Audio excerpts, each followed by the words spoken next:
Okay guys, welcome back to guys, आपके अपने YouTube channel ultimate physics and math में स्वागत है गाइज। आज हम बात कर रहे हैं जो temperature depends resistivity of resistivity, जो हमारी रजिस्टिविटी है उसकी टेम्परेचर टेम्परेचर पर किस तरीके से डिपेंड करती है गाइज। ठीक है, तो हम बात करते हैं गाइज रजिस्टिविटी का। हमने पिछले लेक्चर में हमने फॉर्मूला निकाला था। रो जो होता है वो हमारा होता है किस स्केल mne² टो गाइस। जो टो यहाँ पर क्या है, रिलैक्सेशन टाइम। ये क्या है, relaxation time, number of electron पर यूनिट वॉल्यूम और ये चार्ज ऑफ इलेक्ट्रॉन और ये मास, ठीक है, मटेरियल का पर यूनिट। ठीक है, तो ये जो हमारे पास है रो का फॉर्मूला है। इसकी अब बात करते हैं गाइस डिपेंडेंस ऑफ टेम्परेचर। तो हम देख रहे हैं गाइस कि हमारा कोई भी मटेरियल होता है, ठीक है, उसमें जो करंट फ्लो होता है गाइस वो किसकी वजह से होता है, फ्री इलेक्ट्रॉन की वजह से होता है गाइस।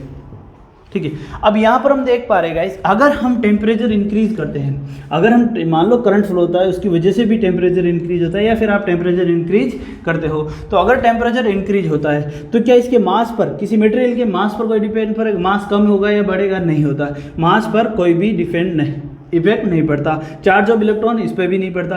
तो चेंज जो होता है, अगर हमारा जो चेंजेज होगा ना वो किस पे होता है, एन और टो पर।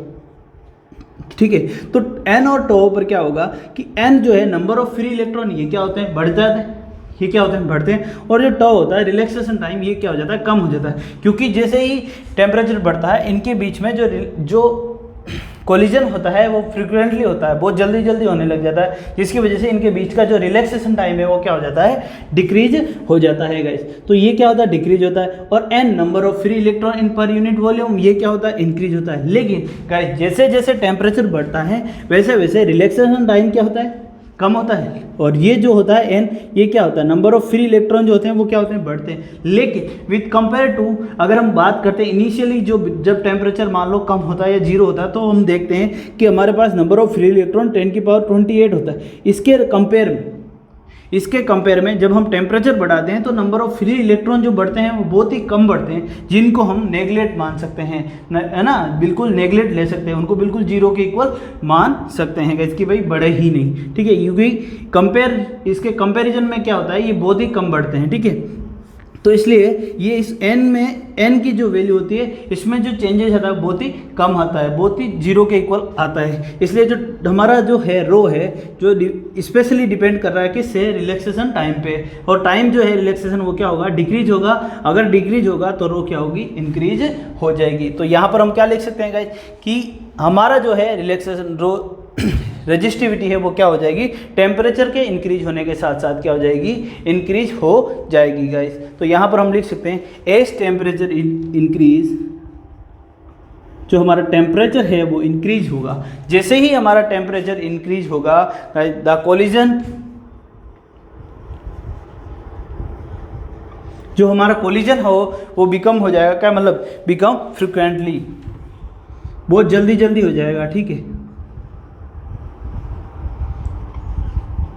ठीक है, जो कोलिजन फ्रिक्वेंट हो जाएगा इसकी वजह से क्या हो जाएगा, and relaxation time are decrease and tau is decrease. इसकी वजह से टाउ क्या हो जाएगा, डिक्रीज। हैंस जैसे ही टाउ डिक्रीज हुआ हमारा क्या हो जाएगा, रो क्या हो जाएगा, इंक्रीज हो जाएगा।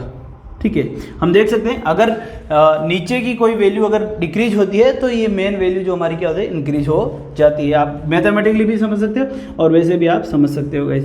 तो ये वाला पॉइंट आप नोट कर लीजिए गाइस। नेक्स्ट हम बात करते हैं गाइस, जो हमारे जो है रजिस्टिविटी, जो चेंज इन रो हमने बात की थी, जो चेंज इन रजिस्टिविटी है इसका मैथमेटिकली ये कितना है या किस फॉर्मूले से हम इसको फाइंड आउट करेंगे। तो साइंटिस्ट ने क्या किया, कंडक्टर लिया और उस पर क्या किया, एक्सपेरिमेंट किया। और एक्सपेरिमेंट किस तरीके से किया गाइस, देखिए हम इसकी बात करते हैं।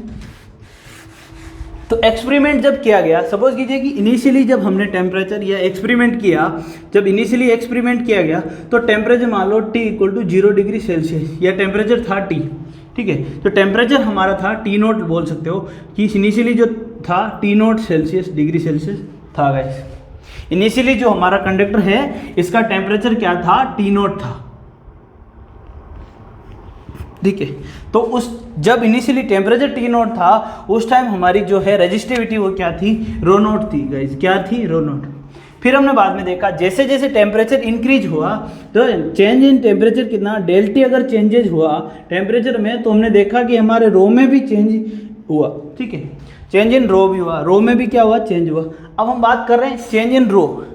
जैसे जैसे हमारा टेम्परेचर इंक्रीज हुआ, टेम्परेचर इंक्रीज होने के साथ हमारे रो में भी क्या हुआ, चेंजेज हुआ, ठीक है। तो हम यहाँ पर हम बोल सकते हैं कि एक्सपेरिमेंट से क्या बोला गया कि जो हमारा चेंज इन रो हुआ गाइस, टेम्परेचर में अगर जो टेम्परेचर में चेंजेज हमारा चेंज इन टेम्परेचर, ठीक है, जो डेल टी जो है चेंज इन टेम्परेचर अगर डेल टी है तो हमारे जो रो में भी चेंजेस हुआ, और वो डेल जो चेंज इन रो जो हुआ हमारा वो डिपेंड करा किस पर गाइस, वो डिपेंड करा, यानी कि हम बात कर रहे हैं टेम्परेचर अगर इनिशियली की बात करें और फाइनली बात करें तो इनिशियली रो जो था हमारा इनिशियली जो रो था वो रो नोट था, और जब टेम्परेचर में चेंजेस किया गया तो हमारे पास जो टेम्परेचर में जब चेंजेस डेल टी चेंजेस किया गया तो टेम्परेचर जो आया था फाइनल टी फाइनल, और वही हम बात कर रहे हैं रो में जो चेंज हुआ था तो रो फाइनल, कुछ ना कुछ आया, ठीक है। तो जब साइंटिस्ट ने टेम्परेचर के साथ चेंजेस किया गया तो रो के साथ भी चेंजेस हुआ, और वो रो के साथ जो चेंजेस हुआ वो किस पे डिपेंड करता है गाइस, देखिए चेंज इन रो जो था वो डिपेंड कर रहा था, प्रोपोर्शनल था, डायरेक्टली प्रोपोर्शनल था वो किसके, चेंज इन टेम्परेचर। जितना टेम्परेचर में चेंजेस था उतना ही चेंज किस में हुआ, रो में हुआ, ठीक है। दूसरी चीज़ पता चली कि जो चेंज इन रो था वो डिपेंड कर रहा था किस पर, जो इनिशियली हमारा रेजिस्टिविटी थी उस पर भी डिपेंड कर रहा था, उसके भी प्रोपोर्शनल था गाइस। किस तरीके से, इसको इस तरीके से देख सकते हैं गाइस, देखिए ये कैसे हुआ, इस चीज़ को समझ रहे कि टेम्परेचर बढ़ने के साथ रेजिस्टिविटी बढ़ती है, ये तो हमने देखा, ठीक है। चलो दूसरा केस की रेजिस्टिविटी चेंज इन रेजिस्टिविटी वो डिपेंड करती है किस पर, इनिशियली जो रेजिस्टिविटी वो थी, कैसे, इसको इस तरीके से समझ सकते हैं गाइस, अगर मान लो हमारे पास कोई मटेरियल है ये 10 मीटर का है, ठीक है, अगर 10 मीटर का है तो हम देख पा रहे हैं, और ये क्या है 20 मीटर का है, तो हम देख रहे हैं कि जैसे ही हमने चेंज इन टेम्परेचर करा तो टेम्परेचर की चेंज होने की वजह से मान लो इसकी लेंथ में लंबाई, इसकी जो लेंथ थी वो 1 मीटर में ग्रोथ हुई, तो इस 20 मीटर की जो लेंथ है 20 मीटर है उसमें लेंथ कितनी हो रही है, 2 मीटर। तो हमारी जो लेंथ है वो डिपेंड कर रही है किस पर, इनिशियली जो लेंथ है मटेरियल की जो उस पर डिपेंड करी। सेम उसी तरीके से हमारे जो है चेंज इन रो, ठीक है गाइस, चेंज इन रो जो है वो भी डिपेंड करेगा किस पर, डिपेंड करता है किस पर, इसी के अंदर, जैसे कि गाइस अगर 20, ठीक है, अगर हमारे पास जो है रेजिस्टिविटी अगर इनिशियली ज़्यादा होगी तो हमारे पास वो फाइनली जो चेंज इन जो रेजिस्टिविटी आएगा वो भी ज़्यादा होगी गाइस, ठीक है। इसको हम समझने के लिए बोल सकते हैं, आपको वैसे इसको ये कहीं नहीं पूछा जाएगा और आपको लर्न करना है, ठीक है। चलो तो इस तरीके से हम बोल सकते हैं कि रेजिस्टिविटी में जो चेंजेस हो रहा था गाइस वो डिपेंड करता है किसकी, जो इनिशियली रेजिस्टिविटी थी उस पर भी डिपेंड करता है। इसका मतलब क्या है कि चेंज इन रेजिस्टिविटी जो डिफरेंस है गाइस वो प्रोपोर्शनल है किसके, वो प्रोपोर्शनल है किसके, ठीक है गाइस, यहाँ पर देख सकते हैं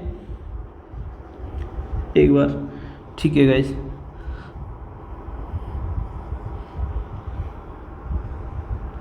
तो ये क्या है, प्रोपोर्शनल है किसके गाइस, अब ये हमें बता दो चीज़ों के है, किसके, रो नोट जो सॉरी यहाँ पर क्या है रो नोट जो इनिशियली जो था उसके इक्वल, ठीक है। तो किसके डिपेंड कर रहा है, ये रो नोट और डेल टी दोनों पे ही डिपेंड कर रहा है। अब हम बात करते हैं जब जैसे ही हमने प्रोपोर्शनली हटाता है, प्रोपोर्शनल का साइन हटा दें तो एक कांस्टेंट आता है गाइस, और यहाँ पर जो कांस्टेंट आ रहा है वो क्या आ रहा है, एल्फा, ठीक है, एल्फा रो नॉट डेल टी के इक्वल आता है गाइस, ठीक है। यहाँ पर चेंज इन रेजिस्टिविटी किसके आ रही, alpha L naught del T, तो एल्फा यह क्या है, रेजिस्टिविटी कोफिशिएंट है गाइस, ठीक है।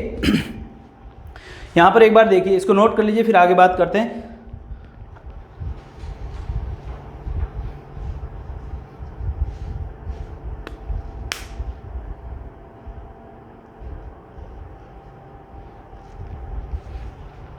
ठीक है, तो यहाँ पर देखते हैं गाइस, हमारा था अल्फा आ गया यहाँ पर, तो अल्फा क्या है जो गाइस एक्सपेरिमेंट से मैं ये पता चला, और यहाँ से हम बात करते हैं तो अल्फा एक क्या है, कांस्टेंट है, और कौन सा कांस्टेंट है, कोफिशिएंट है किसका, जो टेम्परेचर कोफिशिएंट है, और किस पे है, ऑफ रेजिस्टिविटी क्या है, ये जो कोफिशिएंट आ रहा है यहाँ पर अल्फा, अल्फा क्या है गाइस, अल्फा जो है टेम्परेचर कोफिशिएंट ऑफ रेजिस्टिविटी,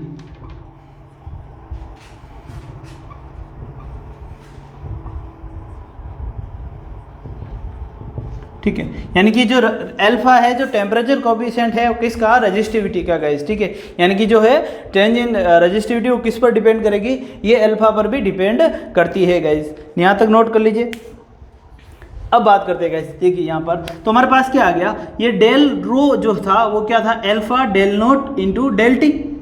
चलो तो हम डेल नोट क्या है, जो चेंज इन रजिस्टिविटी वो क्या है गाइस, जो इनिशियली थी और उस माइनस फाइनल माइनस इनिशियली, ठीक है, ई रो एफ, या इसको एक केवल रो लिख देते हैं, फाइनल अगर मान लो रो है, रो माइनस रो नोट, ठीक है, इक्वल लिख सकते हैं हमको R rho naught del T. तो यहाँ से हमारे पास क्या आ जाएगा, रो इक्वल टू क्या आएगा, रो नोट प्लस एल्फा रो नोट डेल टी, जिसे हम निकाल सकते हैं रो इक्वल टू क्या आ रहा है, rho naught into 1 plus alpha del T.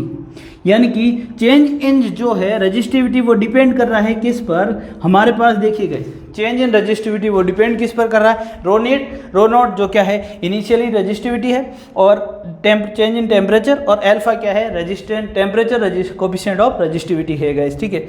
अब यहाँ पर भी ये बात करता है कि अल्फा की वैल्यू में कैसी होती है, पॉजिटिव होती है या नेगेटिव होती है, इस चीज़ पे भी हम बात करेंगे गाइस।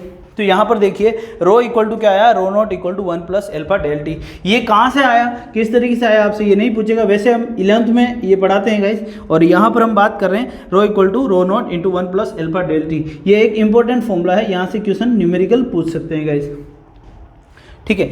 अब बात करते हैं गाइस चेंज इन आर क्या होता है गाइस, हमने देखा था आर इक्वल टू क्या होता है, यहाँ पर देखिए कि रो इंटू एल अपॉन ए गाइस। तो हम बोथ साइड में, अगर इस इक्वेशन के बोथ साइड में एल अपॉन ए से मल्टीप्लाई कर देते हैं तो हमारे पास नई इक्वेशन बन जाती है, और वो इक्वेशन क्या होती है गाइस, नई इक्वेशन जो बन रही है हमारे पास क्या बन जाएगी कि आर इक्वल टू क्या आ जाएगा, R equal to R naught into 1 plus alpha del T guys, ठीक है। इस तरीके से चेंज इन रेजिस्टेंस आप लिख सकते हो, चेंज इन रेजिस्टेंस भी हम यहाँ से फाइंड आउट कर सकते हैं। यहाँ तक नोट कर लीजिए। फिर हम बात करते हैं अल्फा पर, टेम्परेचर कोफिशिएंट ऑफ रेजिस्टिविटी। इस पर हम थोड़ी सी बात करेंगे गाइस कि जो है हमारा कंडक्टर है या फिर सेमी कंडक्टर है या अलॉय है, उनके लिए हमारे पास ये किस तरीके से पॉजिटिव होता है या नेगेटिव होता है गाइस। अब यहाँ तक नोट कर लीजिए गाइस।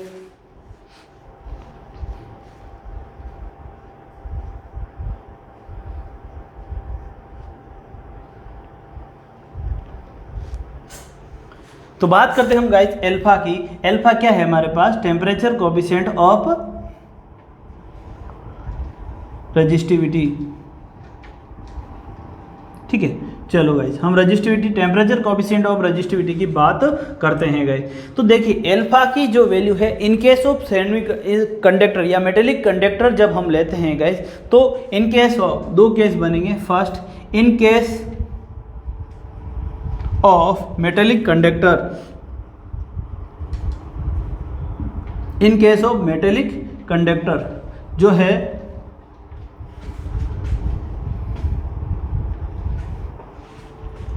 ठीक है, इन केस ऑफ मेटेलिक कंडक्टर जो हमारा अल्फा यानी कि जो टेम्परेचर कोफिशिएंट है वो क्या होता है, पॉजिटिव होता है। क्या होता है, the value of alpha, the value of alpha is positive.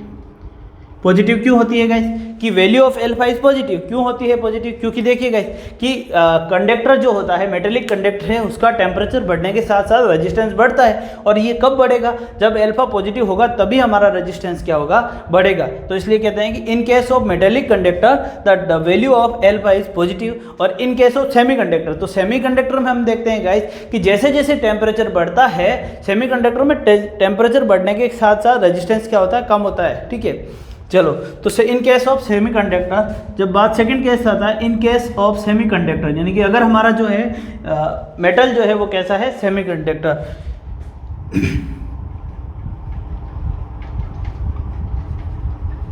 जब सेमी कंडक्टर हो तो the value of alpha is negative,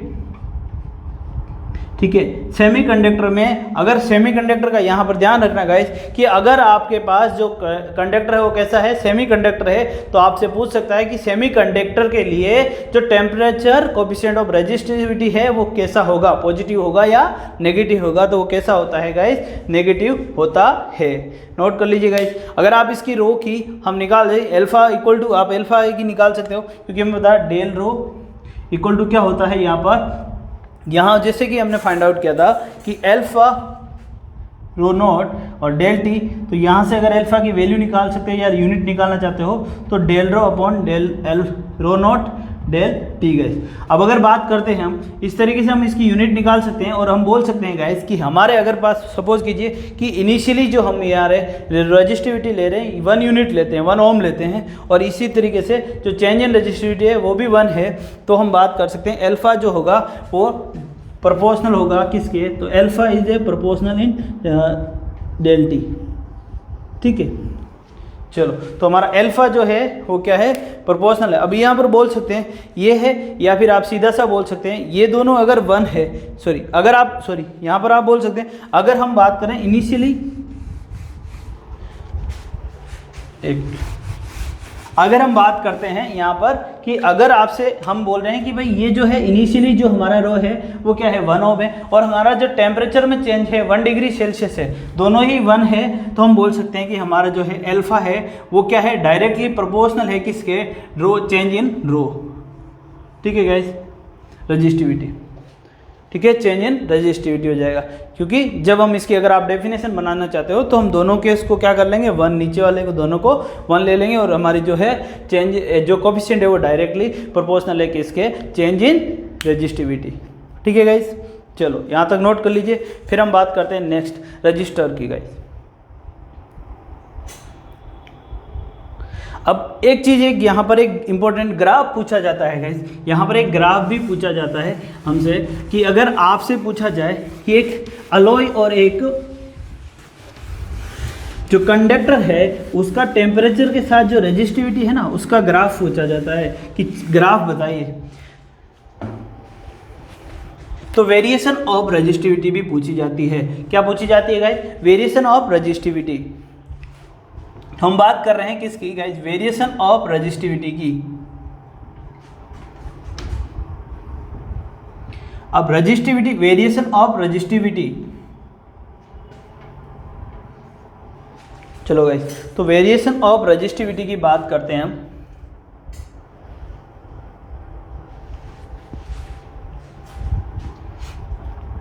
ठीक है,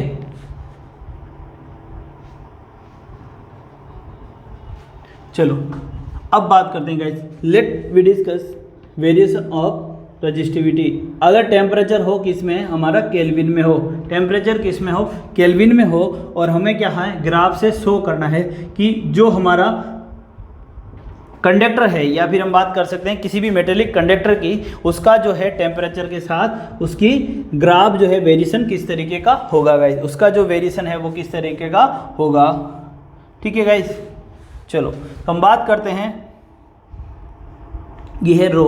ठीक है, तो जैसे रो है इस तरीके से, और टेम्परेचर जो है हमारा वो किस में है, केल्विन है। तो ये बात कर रहे हैं, ये एक हमारा सपोज कीजिए यहाँ पर हम ले रहे हैं, अगर हमारे पास क्या है एक कंडक्टर है, तो कंडक्टर का अगर टेम्परेचर जो है 0 होगा, 0 डिग्री होगा, 0 डिग्री केल्विन होगा, तो हमारा जो रेजिस्टिविटी है वो क्या होगी, बिल्कुल 0 होगी। लेकिन जैसे जैसे टेम्परेचर बढ़ता है ये इंस्टेंटली क्या जाता है, बढ़ता जाता है गाइस, जो है जैसे जैसे टेम्परेचर बढ़ता जाता है तो हमारी रेजिस्टिविटी क्या होती जाएगी, इंक्रीज होती जाएगी।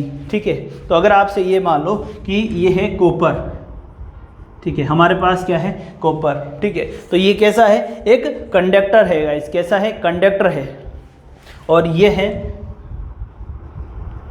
ग्राफ किसका है, ये कंडक्टर है गाइस। ठीक है, ये हमारा है कंडक्टर। दूसरा बात करते हैं हम एक अलॉय के लिए। ठीक है, जब हमारे पास एक अलॉय हो, अब अलॉय में आप कोई भी ले सकते हो, ठीक है, आप अलॉय के अंदर कुछ भी ले सकते हो। और एक तीसरा ग्राफ बनाएंगे हम एक सेमीकंडक्टर के लिए भी बनाएंगे गाइस। ठीक है, एक हम बनाएंगे सेमीकंडक्टर के लिए भी गाइस। ठीक है, तो आप यहाँ पर देख लीजिए कि अलॉय के लिए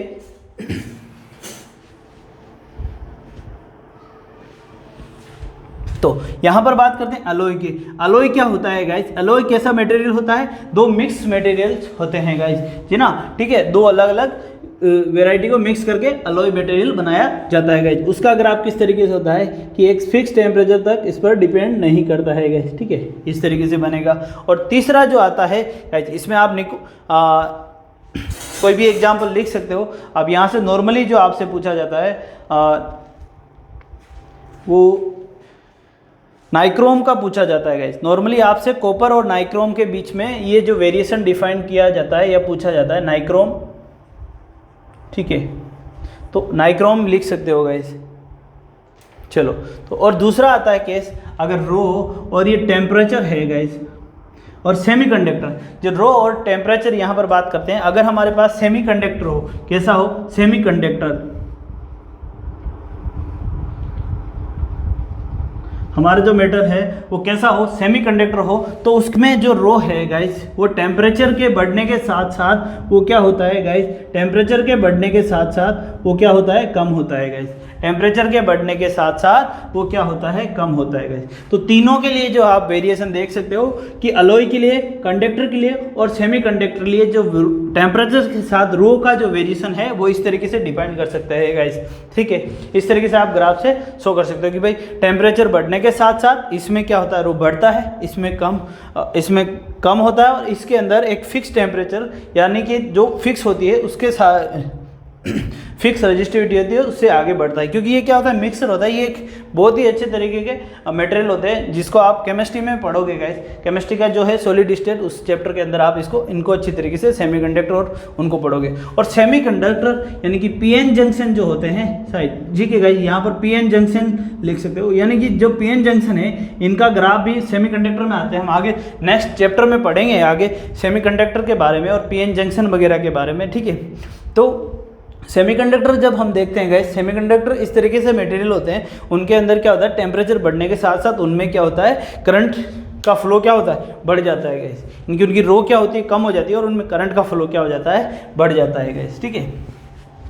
नोट कर लीजिए गाइस। फिर हम बात करते हैं गाइस रजिस्टर की। रजिस्टर क्या होता है गाइस? यहाँ तक आप नोट कर लीजिए, फिर हम बात करते हैं रजिस्टर की गाइस।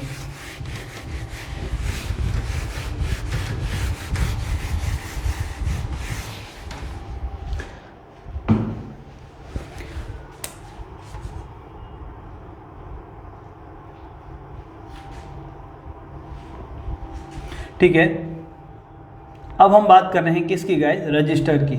ओके गाइस, तो रजिस्टर के बारे में देखते हैं गाइस, रजिस्टर क्या होता है। अब हम बात करते हैं रजिस्टर की। तो रजिस्टर क्या होता है गाइस? रजिस्टर जो है, रजिस्टर और रेजिस्टेंस हम बात करें कि रेजिस्टेंस जो है वो क्या करती है? करंट के फ्लो को क्या करती है? रोकती है, या उसके एंटी वर्क करती है, ठीक है गाइस। तो क्या रेजिस्टेंस एक अच्छी चीज़ है या बुरी चीज़ है गाइस? तो हम देखते हैं, इसके बारे में डिस्कस करते हैं कि देखिए रेजिस्टेंस गाइस अच्छी या बुरी कैसी है गाइस। तो हमारे नेचर में ऐसा कोई भी चीज़ नहीं है जिसकी कोई ना कोई क्वालिटी नहीं होती। हर एक चीज़ की अपनी एक स्पेसिफिक क्वालिटी होती है, एक अच्छाई होती है और एक बुराई होती है गाइस, ठीक है। तो रजिस्टर यहाँ पर हमें पता है, नॉर्मली हम देखते हैं जब भी रजिस्टर को पढ़ते हैं, रेजिस्टेंस को पढ़ते हैं कि रेजिस्टेंस क्या करता है कि करंट के फ्लो को रोकता है गाइस, ठीक है। तो ये यूज कहाँ आता है? देखिए गाइस, इसके लिए हम बात करते हैं कि जब हम ये देखिए हमारे पास कोई सर्किट है जिसमें एक बल्ब लगा हुआ है, ठीक है। यहाँ पर एक क्या है? हमारे पास एक बल्ब है और इसके अंदर इस तरीके से मान लो ये कोई बल्ब है और ये 5 एम्पियर का करंट इसमें फ्लो हो रहा है, तो 5 एम्पियर का बल्ब है गाइस, ठीक है। चलो, तो क्या है? ये एक 5 एम्पियर का बल्ब है और हम क्या कर रहे हैं? अगर ये 5 एम्पियर का बल्ब है और हम इसमें क्या कर रहे हैं? 20 एम्पियर का अगर करंट फ्लो करते हैं तो ये बल्ब क्या हो जाएगा? ये 30 एम्पियर का जितना भी इससे मान लो जितना भी है कि भाई ये जितना है उससे ज़्यादा ही हम क्या कर रहे हैं? करंट फ्लो कर रहे हैं। जैसे ही हमने 20 एम्पियर या 30 एम्पियर का करंट इसमें फ्लो किया तो ये हमारा जो बल्ब है ये फ्यूज हो जाएगा। क्या हो जाएगा? ये बल्ब फ्यूज हो जाएगा या ख़राब हो जाएगा, वेस्ट हो जाएगा, कि ये ना ये जलेगा नहीं गाइस। क्यों हो जाएगा कि जब इसमें ज़्यादा करंट फ्लो होगा ना, ये इसको चाहिए कितना 5 एम्पियर, और 5 एम्पियर से अगर हम ज़्यादा करंट इसमें फ्लो होगा तो ये क्या हो जाएगा, फ्यूज हो जाएगा। तो हम क्या करते हैं कि इसमें इसको करंट के फ्लो को हम कि भाई इसको 5 एम्पियर चाहिए, तो उस 5 एम्पियर को हमें इस बल्ब को जलाने के लिए हमें 5 एम्पियर चाहिए, तो बाकी के करंट को रोकने के लिए हम यहाँ क्या कर देते हैं, इसके अंदर यहाँ पर एक रेजिस्टेंस लगा देते हैं कहीं पे, ठीक है। वो रेजिस्टेंस क्या करता है कि 5 एम्पियर ही करंट आगे पास होने देता है, बाकी करंट को ये वो क्या कर देता है, रिजेक्ट कर देता है। उससे हमारे ये जो है जो इंस्ट्रूमेंट जो हम यूज़ करते हैं नॉर्मली, जो हम इलेक्ट्रिक इंस्ट्रूमेंट यूज़ करते हैं वो ख़राब होने से बचाने के लिए हम रेजिस्टेंस का यूज़ करते हैं गाइस। तो जितना करंट उसको चाहिए हम रेजिस्टेंस की सहायता से उसको कवर बैलेंस करके उतना ही करंट हम उसको दे सकते हैं। एक स्पेसिफिक यहाँ पर देखिए, तो रजिस्टर जो होता है यहाँ पर क्या लगा देते हैं, एक रजिस्टर लगा देते हैं। तो रजिस्टर क्या है, a conductor whose function in a circuit, यानी कि सर्किट के अंदर उसका फंक्शन क्या है, is to provided a specific यानी स्पेसिफाइड रेजिस्टेंस, यानी कि स्पेसिफाइड जितना अपने को चाहिए उतना ही, जो अपने को जितना अपने को चाहिए उतना he is a called register, जितना अपने को चाहिए उतना ही वो रेजिस्टेंस देता है गाइस। तो वो क्या कहलाता है, एक रजिस्टर कहलाता है। तो रजिस्टर एक अच्छी भी है क्वालिटी है और एक बुरी भी है एक तरह से, क्योंकि करंट के फ्लो को भी रोकता है गाइस, ठीक है।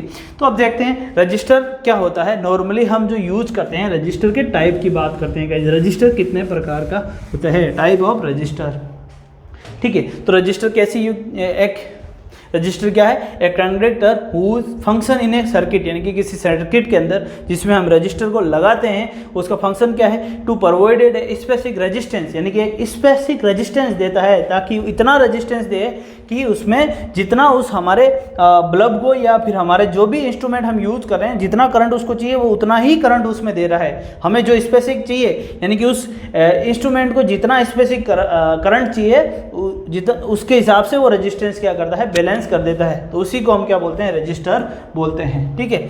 अब बात करते हैं टाइप ऑफ रजिस्टर की। जो टाइप ऑफ रजिस्टर, देखिए रजिस्टर जो होता है नॉर्मली दो टाइप के होते हैं। कितने टाइप के होते हैं, दो टाइप के रजिस्टर होते हैं, ठीक है। एक रजिस्टर होता है, एक जो होता है हमारा वायर वॉल रजिस्टर और दूसरा होता है कार्बन रजिस्टर, ठीक है। तो हमारे पास जो रजिस्टर है वो कितने हैं, दो तरह के रजिस्टर होते हैं। एक होता है वायर बाउंड रजिस्टर, ठीक है, दूसरा होता है कार्बन, ठीक है। अब ये वायर बाउंड और कार्बन दो टाइप के रजिस्टर जो हम पढ़ रहे हैं, ठीक है। कार्बन रजिस्टर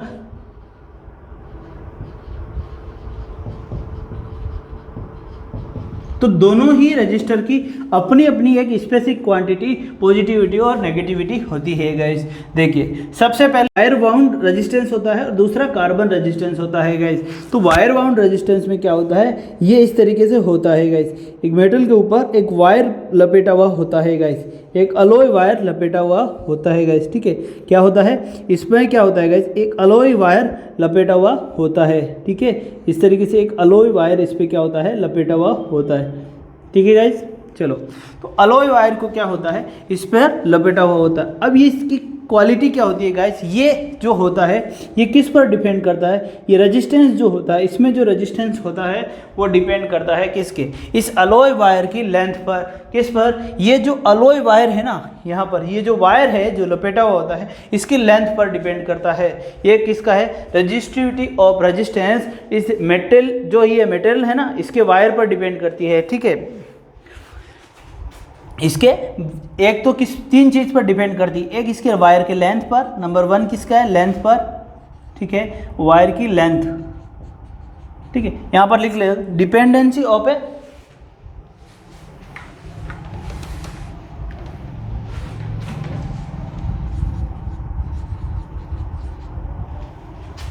ठीक है, डिपेंडेंसी ऑफ रजिस्टर। जो रजिस्टर है हमारा इसकी डिपेंड, ये किस किस पर डिपेंड करता है गए, तो ये तीन चीज़ पर डिपेंड करता है। दूसरा एक तो करता है मटेरियल ऑफ द वायर, यानी कि जो हमारा वायर है उसके मटेरियल पर ना, मेटल वायर जो होता है इसके ऊपर डिपेंड करता है, यानी कि इसकी मटेरियल पर क्यों बोल रहे हैं, क्योंकि इसकी वायर की जो रजिस्टिविटी, हर वायर की क्या होती है, रजिस्टिविटी अलग होती है। तो हम यहाँ लिखेंगे किस पर, रजिस्टिविटी ऑफ द वायर, ठीक है।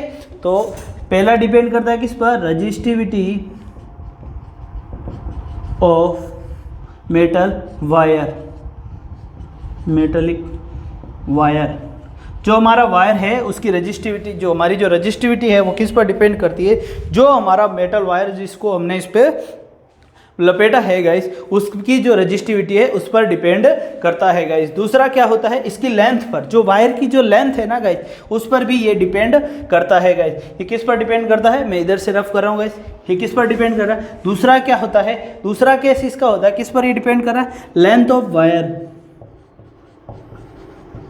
जो हमारा वायर है उसके लेंथ पर भी ये डिपेंड करता है गाइस। किस पर डिपेंड करता है, इसके लेंथ पर। तीसरा केस क्या होता है, ये जो वायर जो होता है ना, इसका cross section area, cross section area क्या होता है कि जिस क्रॉस सेक्शन एरिया हमने पहले भी पढ़ा है गाइस कि करंट जिस साइड में फ्लो होता है ना, उसके परपेंडिकुलर जो एरिया होता है उसको क्रॉस सेक्शन एरिया बोला जाता है गाइस। तो इसके क्रॉस सेक्शन जो एरिया होता है उसके ऊपर डिपेंड करता है।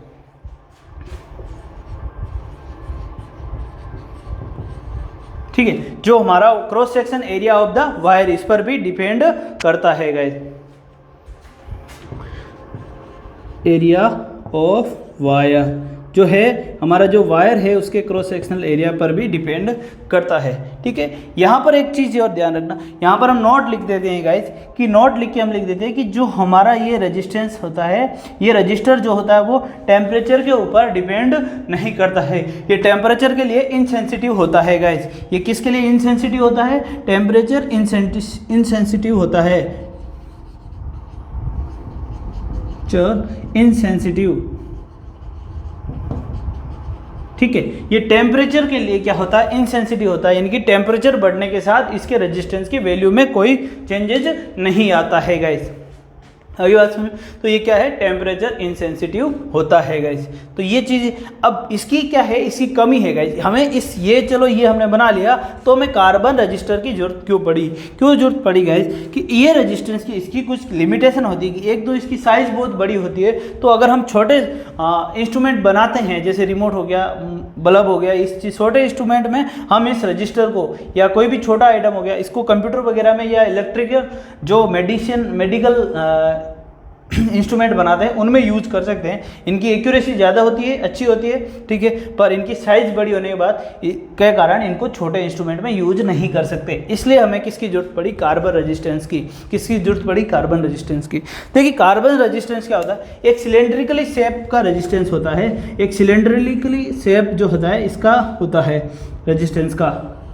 ठीक है, और इसमें क्या होता है, कार्बन होता है। कार्बन क्या होता है, कार्बन क्या होता है, करंट के फ्लो को रोकता है गाइस। कार्बन जो होता है, हम देखते हैं कार्बन, जैसे कभी कभी किसी वायर के ऊपर कार्बन आ जाता है, ठीक है, या फिर बाइक आप चालू करते हो तो बाइक के ऊपर जो हमारा स्टार्टर होता है उसके पास में, उसके ऊपर कार्बन आ जाता है गाइस। ठीक है, जो प्लग होता है लगा होता है उसके प्लग पे ऊपर कार्बन आ जाता है, जिसकी वजह से वो खराब हो जाता है गाइस। ठीक है, क्योंकि उसमें करंट फ्लो नहीं होता है। तो यहाँ पर देख रहे हैं गाइस, कार्बन क्या होता है, करंट के फ्लो को रोकता है। तो इस तरीके से एक सिलेंड्रिकली शेप होता है और जिसके अंदर क्या होता है, कार्बन होता है, कार्बन से मिलकर बना होता है, इसलिए इसको कार्बन रजिस्टर बोलते हैं गाइस। ठीक है, अब इस कार्बन रजिस्टर में क्या होता है कि अब इस पे जो कितना कार्बन है या कितनी इसकी रेजिस्टेंस है उसको मेजर करने के लिए जो साइंटिस्ट है उन्होंने एक स्पेसिफिक मेथड यूज़ किया कि लैंग्वेज जो है कि भाई कोई भी ऐसी एक कॉन्स्टेंट लैंग्वेज नहीं है जो कंप्लीट वर्ल्ड में क्या चले, एक जैसी हो। जैसे इंग्लिश है या हिंदी है तो सारे वर्ल्ड में सेम नहीं चलती। तो जिन्होंने ये रजिस्टर बनाया है उन्होंने इसको क्या है, सिम्बलाइज किया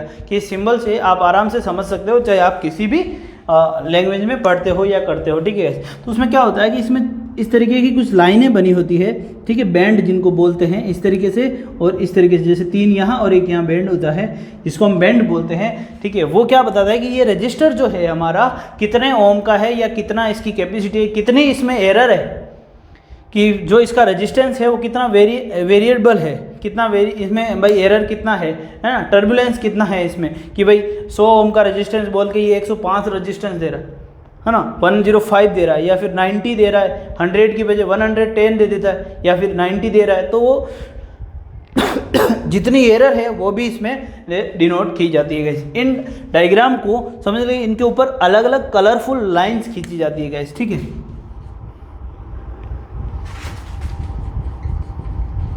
कलर लाइंस होती है गाइस, ठीक है। और यहाँ पर 3 तरह की लाइन होती है, गोल्ड, सिल्वर और नो लाइन, 3 होती है चीज़, ठीक है। एक गोल्ड होता है, एक नो लाइन होता है, ठीक है।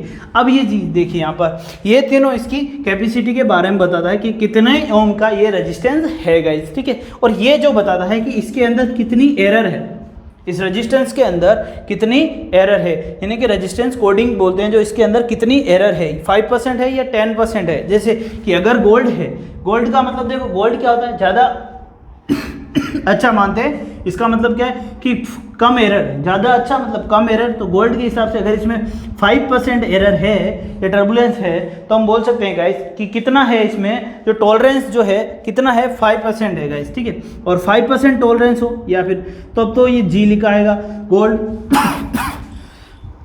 गोल्ड कलर की सॉरी लाइन आएगी, और सिल्वर की लाइन आती है मतलब 10%। और अगर ज़्यादा है या 20% या इससे ज़्यादा है तो इसमें नो लाइन, कोई भी लाइन नहीं आएगी गाइस। यानी कि ये जो है ये ऐसा है वेस्टेज आइटम, मतलब कि इसकी जो क्वालिटी है वो बिल्कुल 3rd क्लास क्वालिटी है। तो ये सिल्वर, ये गोल्ड, ठीक है। गोल्ड क्वालिटी सबसे अच्छी माने जाते हैं क्योंकि इसमें रेजिस्टेंस में जो टॉलरेंस आता है वो बहुत कम होता है गाइस, ठीक है। चलो अब बात करते हैं कलर कोडिंग की। तो कलर कोडिंग के लिए हमारे पास एक टेबल बनाई हुई है, साइंटिस्ट ने एक टेबल डिसाइड की थी, उस टेबल के हिसाब से हम कलर कोडिंग करते हैं गाइस। देखते हैं इसको गाइस, देखिए गाइस, यहाँ पर हम बात कर रहे हैं रेजिस्टेंस की, और यहाँ पर देखिए एक रजिस्टर हम बनाते हैं, ठीक है। सपोज कीजिए कि यहाँ पर एक लाइन है, ठीक है। चलो ये 3 लाइन है और ये है, ये लाइन अगर गोल्डन है या सिल्वर बोल सकते हैं, सिल्वर अगर लाइन है, ठीक है, ये एक सिल्वर लाइन है, ठीक है। ये एक ब्लू लाइन है, ठीक है। ये एक ब्राउन लाइन है, ठीक है। ये क्या है, या फिर एक ब्राउन लाइन है, और ये एक रेड लाइन है, ठीक है गाइस। तो रेड लाइन है, तो इसको मेजर हम किस तरीके से करेंगे, ठीक है भाई, कितने ओम का है या किस तरीके से इसको, यहाँ से हम इन डाटा से, इन लाइन से हम डाटा कैसे मेजर करते हैं। तो इसमें क्या होता है गाइस, एक टेबल होती है, एक टेबल होती है जिसको याद करने की ट्रिक जो बुक में दी हुई है गाइस, आप आराम से याद कर सकते हो उस ट्रिक से, और आप सीधा सा सिंपल सा भी लिख सकते हैं गाइस, सिंपल से भी लिख सकते हैं, ठीक है। देखिए यहाँ पर जो है एक टेबल होती है, वो टेबल हमें बताती है कि इस टेबल के हिसाब से हमें क्या लिखना है। वो जो टेबल है, इस टेबल के हिसाब से सॉरी गाइस, इस टेबल के हिसाब से हमें क्या लिखना है, डाटा लिखना है कि भाई ये कितना है। तो मैं इस टेबल को एक बार लिख देता हूँ गाइस कि जो हमारी टेबल है वो क्या है।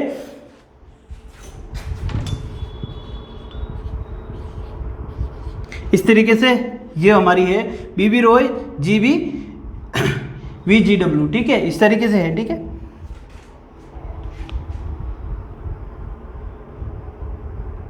तो यहां से देखते हैं गाइस, इस तरीके से ये क्या है, यहां पर ये है ब्लैक कलर, ठीक है, ये ब्राउन, ये रेड, ठीक है, ये orange, yellow, green, blue, violet, और ये है ग्रे, और यहाँ पर आता है वाइट कलर, ठीक है। तो ये सारे कलर है। अब यहाँ पर आप लिख सकते हो, ठीक है, सारे ऑरेंज, येलो, ये ऑरेंज है, ये येलो है, ग्रीन है, ब्लू है, वायलेट है, ग्रे है और वाइट है गाइस, ठीक है। चलो तो यहाँ पर हम देख रहे हैं कि यहाँ पर जो है इस जो मेजरमेंट इसका हम लेते हैं गाइस, उसमें क्या होता है, जो फर्स्ट 2 लाइन होती है ना, जैसे कि ये ब्लू है, ठीक है। अब इसके नंबर दिए हुए होते हैं गाइस, इसके नंबर क्या है, ये जो नंबर है 0, ठीक है, 1 2 3 4 5 6 7 8 और 9, इस तरीके से ये क्या है, नंबर है गाइस। चलो तो यहाँ पर हम बात करते हैं, सबसे पहले हमारे पास जो है नंबर क्या दिया है, ब्लू, ब्लू का क्या नंबर है गाइस, यहाँ पर लेते हैं 6 नंबर, ठीक है। तो फर्स्ट डिजिट का जो नंबर होता है ना, वो गाइस एज इट इज लिखते हैं, कितना होता है 6। सेकंड डिजिट ब्राउन, तो ब्राउन का भी सेकंड क्या है, ब्राउन, तो ब्राउन को भी एज इट इज लिखते हैं 1, ठीक है। और जो थर्ड डिजिट होता है ना, उसको लिखते हैं 10 की पावर के रूप में, ठीक है। कैसे, ये क्या होता है गाइस, 10 की पावर 0, जिसको हम बोल सकते हैं क्या है, 1 है, ये 10 की पावर 1 यानी कि 10, तो इस तरीके से ये 10 की पावर 2 और 10 की पावर 3 और ये 100। तो हमारा जो नंबर है वो इस तरीके से लिखते हैं, तो 61 इंटू, अब इसकी जो है रेड क्या है ये, तो 10 की पावर क्या है 2, ठीक है। अब प्लस माइनस, अब क्या है प्लस माइनस लगा के, और इसमें एरर कितनी है, ये कितना है सिल्वर यानी कि 10%, ये तीनों की टेबल है। आप यहाँ पे लिख सकते हैं गोल्ड का 5% जो टॉलरेंस होता है और जो सिल्वर होता है उसका कितना होता है 10% टॉलरेंस होता है। आप टेबल बुक से देख के बना सकते हैं, ठीक है।